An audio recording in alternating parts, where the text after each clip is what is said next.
Okay, so it turns out the AI supercycle isn't just about buying silicon anymore. It's about paying for the massive infrastructure to actually run it. And Goldman Sachs just rode that wave to basically shatter Wall Street expectations. Welcome to Earnings Unscripted. It's July 14th, 2026, and we're unpacking Q2 numbers for ticker GS. Yeah, the demand for capital formation right now is staggering. They posted over $20.3 billion in net revenue, and that's up 39% year over year. Right, and earnings came in at $20.98 a share, which nearly doubled last year's print. And just a quick reminder that this isn't financial advice, just two friends reacting to the tape. But looking at that tape, the stock just gapped up hard pre-market and basically kept climbing all afternoon. They totally delivered on the corporate deal-making narrative. The market loves operating leverage, and they certainly found it. What caught my eye wasn't just the revenue jump, but, how they managed the underlying costs. They drove that massive top-line surge while headcount actually fell slightly from the first quarter. They're heavily relying on internal process rewiring, so their people can handle way more volume without adding payroll. Wait, let me process that. Everyone's doing more with less on the corporate banking side. But what about the retail stuff? Because last time we talked about them aggressively shoving that Apple Card portfolio out the door. Did that drag on the top line again? Oh, it's more than a drag. The platform solutions segment literally shrank 64% year over year. That whole David Solomon consumer banking pivot, it's definitively over. The accounting marks from the Apple transfer are just crushing that segment's remaining footprint. Which is honestly probably exactly what institutional investors wanted to hear. They can focus purely on core markets again. But there's this weird tension on the call about their regulatory capital dropping to levels where they actually have to ration out balance sheet space to their biggest clients. And I really need to know how you deliberately curb your own growth during a historic prime financing boom. You don't curb it because you want to. You curb it because you've hit a regulatory ceiling. It's a metric called the supplementary leverage ratio, or SLR. Right now, Goldman's SLR is sitting at about 4.3%. That's a hard limit. Okay, wait, walk me through that. SLR.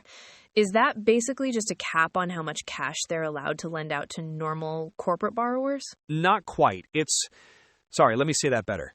It's not just traditional loans.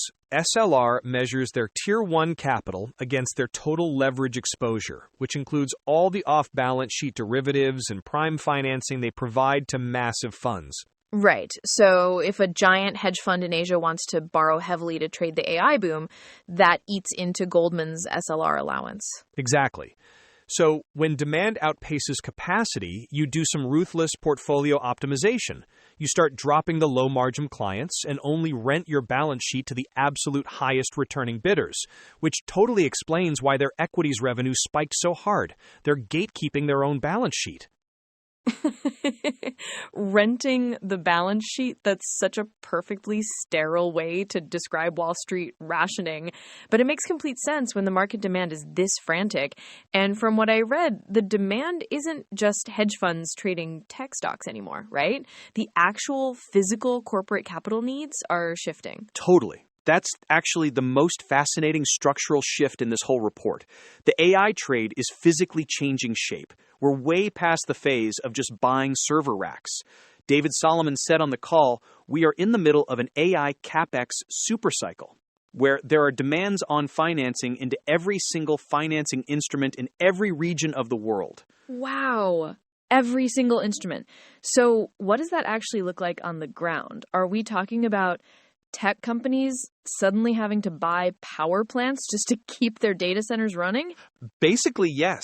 Large cap corporate M&A volumes are up 90% through the first half of the year. Solomon explicitly noted that CEOs are dreaming and thinking about really large structurally scale-enhancing opportunities. They need vast tracts of real estate for data centers. They need dedicated energy grids, and they need massive debt to underwrite all of it. And if you're the CEO of a tech giant or a major utility trying to pull that off, you need an army of bankers to structure those incredibly complex deals. Right. And here's the kicker. It creates this unbelievable flywheel for Goldman. Because if you're the lead advisor on one of those massive deals, like they were for that huge SpaceX offering, you're sitting alone in the boardroom with the founders. The advisory fee is just the appetizer. Let me guess. You finish up the corporate merger, everyone shakes hands, and then you quietly slide them a business card for your private wealth division. That's pretty much the playbook. They squeezed roughly 900 private wealth management leads just from corporate referrals this quarter. You structure the company's multi-billion-dollar debt, and then you turn around and manage the executive's sudden cash windfall. That's the ultimate lock-in. You're the architect for the corporate expansion and the bodyguard for the personal wealth. But if the core engine of all this growth right now is powered by this frantic infrastructure boom, Solomon also dropped a little warning about unpredictable recalibrations over the next 6 to 18 months. How do you even model for a pullback when the entire sector is still spending like the sky is the limit? You can't really model the timing of a sentiment shift, so you just aggressively lock in the fees right now.